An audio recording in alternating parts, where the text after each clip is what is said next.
महाविकास आघाडीची स्थापना, शिंदेंनी केलेली बंडखोरी, ठाकरेंच्या पक्षातून अनेकांची झालेली पळवापळवी, या सगळ्या मागे प्रत्यक्ष आणि अप्रत्यक्षपणे भाजप आणि पर्यायानं देवेंद्र फडणवीसांचा मोठा हात असल्याचं म्हटलं जातं।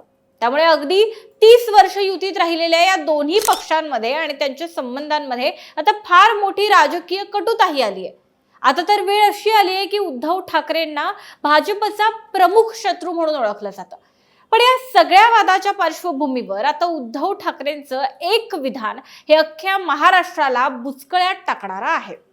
बंद झालेले मातोश्रीचे दरवाजे पुन्हा फडणवीसांसाठी उघडतील अशा आशयाचं ठाकरेंचं फडणवीसांबद्दलचं हे विधान प्रचंड चर्चेत आलंय। नेमकं काय म्हणाले ठाकरे, कुठे म्हणाले आणि कशासाठी म्हणाले, सगळं पाहूयात या व्हिडिओच्या माध्यमातून। लगेच व्हिडिओला सुरुवात करूया। नमस्कार, मी गौरी आणि तुम्ही पाहत आहात प्राइम टाइम महाराष्ट्र। सुरुवातीला एक महत्त्वाची आठवण, तुम्ही जर अजूनही आमचं चॅनल सबस्क्राइब केलं नसेल तर ते जरूर करा। महानगरपालिका निवडणुकांच्या धामधुमीमध्ये सध्या प्रचार सभा, मुलाखती आणि एकंदरच राजकीय हालचालींना प्रचंड वेग आलाय।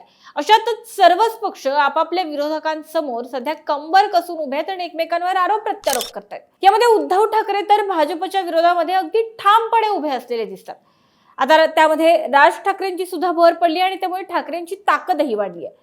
पण हे सगळं आक्रमक आणि वादाचं वातावरण असतानाच अचानक उद्धव ठाकरेंनी फडणवीसांसाठी मातोश्रीचे दरवाजे पुन्हा उघडण्याची भाषा का केली आहे?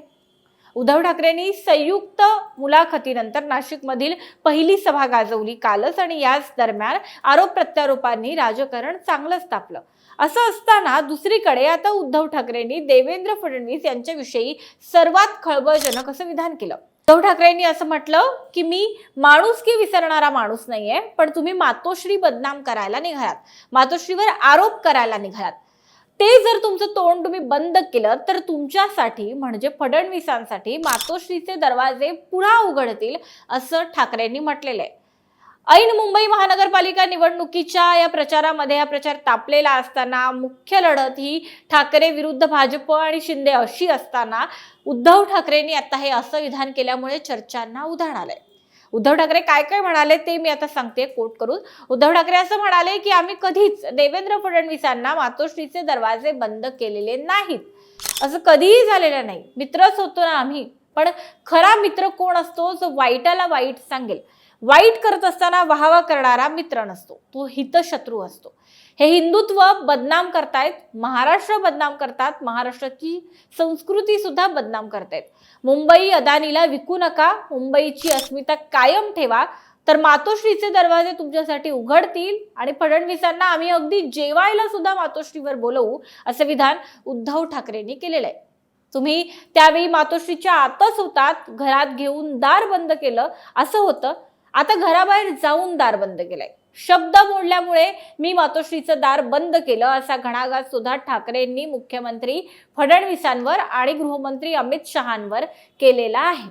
याशिवाय फडणवीसांवर केलेल्या या सगळ्या वक्तव्यावर स्पष्टीकरण देताना ठाकरे पुढे असंही म्हणतात की मातोश्रीचे दरवाजे तुमच्यासाठी उघडतील हे मी एवढ्यासाठी म्हणतोय कारण त्यांनी त्यांची बकवास बंद करावी, मातोश्रीला बदनाम करण्याचं काम त्यांनी बंद करावं, आमची कौटुंबिक बदनामी सुद्धा बंद करावी, कारण कधीही कुणाचीही कौटुंबिक बदनामी मी केलेली नाही। माझ्याकडे माहिती असून सुद्धा मी कुणाचीही कौटुंबिक बदनामी केली नाही, कधी करणारही नाही। त्यामुळे माझ्याही कुटुंबाची बदनामी होऊ नये यासाठी मी म्हणतोय की पुन्हा फडणवीसांसाठी हे जर सगळे प्रकार बंद केले तर पुन्हा फडणवीसांसाठी मातोश्रीचे दरवाजे उघडतील असं स्पष्टीकरण उद्धव ठाकरेंनी दिलं। झालं असं की मुख्यमंत्री देवेंद्र फडणवीसांनी शुक्रवारी एक मुलाखत दिली आणि या मुलाखतीमध्ये महापालिका निवडणुकीनंतर राज ठाकरेंनी जर मला चहा प्यायला बोलवलं तर मी त्यांच्याकडे जरूर जाईन आणि तेही माझ्या घरी येतील असं विधान केलं। पण याच वेळी फडणवीसांनी ठाकरेंनी मातोश्रीचे दरवाजे मात्र आपल्यासाठी 2019 मध्येच बंद केलेले आहेत असं सुद्धा म्हटलं। आता फडणवीसांनी उद्धव ठाकरेंवर हे जे आरोप केले किंवा हे जे उद्धव ठाकरे आणि मातोश्रीबद्दलचं विधान केलं त्या आरोपांना उत्तर म्हणून उद्धव ठाकरेंनी आता ही सगळी दरवाजा उघडण्याची, दार उघडण्याची विधानं ही केली असल्याचं म्हटलं जाते। पण उद्धव ठाकरेंच्या या विधानाकडे तुम्ही कसं पाहता? हे केवळ फडणवीसांना दिलेलं प्रत्युत्तर आहे की ही एक नवी राजकीय खेळी आहे आणि महाराष्ट्रातल्या नव्या समीकरणांची नांदी आहे? तुमची मतं, तुमच्या प्रतिक्रिया, तुमच्या भावना आमच्या कमेंट बॉक्समध्ये नक्कीच सांगा. उद्धव ठाकरेंच्या या विधानाकडे तुम्ही कसं पाहता? त्यांचं हे विधान तुम्हाला पटतंय का? सध्याच्या राजकीय स्थितीमध्ये तुम्हाला कोणाची बाजू योग्य वाटते हे सुद्धा आम्हाला सांगा. आणि व्हिडिओ जर महत्त्वाचा वाटला तर लाईक करायला विसरू नका.